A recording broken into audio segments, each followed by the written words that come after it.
नमस्ते भैया बहनी चाची माई लोगन। आज मैं एक सोहर गीत लेके आई हूँ। आप लोगन को अच्छा लगे तो लाइक करना। सभई बिचे बैठिनी सासु त बहुअरिया रज करई बहुअरिया रज करई हो बहुअरि आंगने में बैठिनी गोतिनिया निहुरी पैया लगती निहुरी पैया लगती हो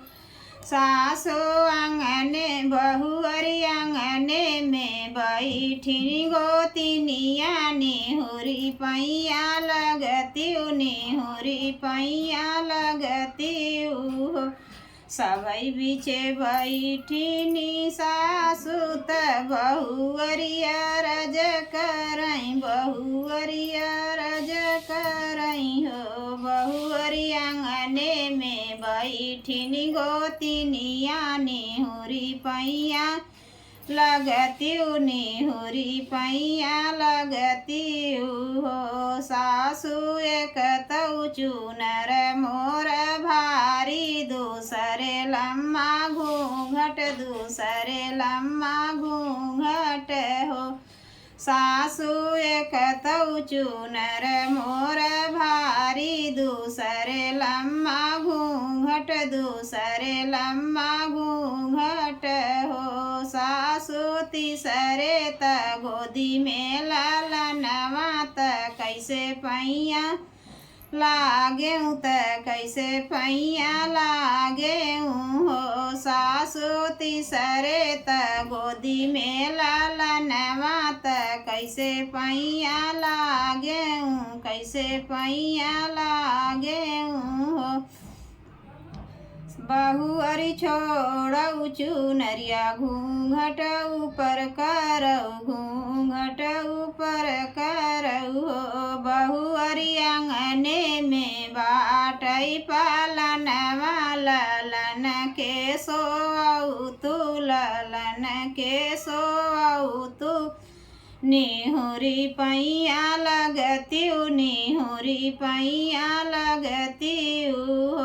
बहुअरि छोड़ऊ चुनरिया घूंघट ऊपर कर तू घूंघट ऊपर करती हो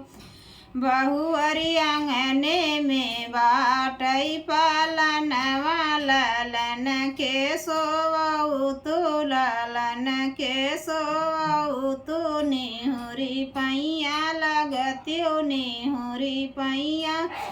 लगती हो सासु एक तौ धन से धनवाई तिनि त पुत से पुतवाई तिनि पुत से पुतवाई तिनि हो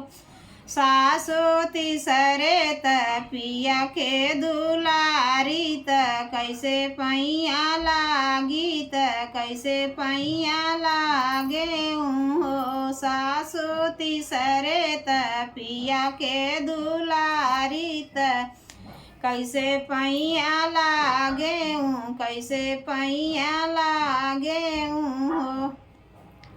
बहुअरि हमारे निधन से धनवाई तिनि त नाती से पुतवाई तिनि त नाती से पुतवाई तिनि हो बहुअरि हमारे नी बेटा के दुलारी निहुरी पैया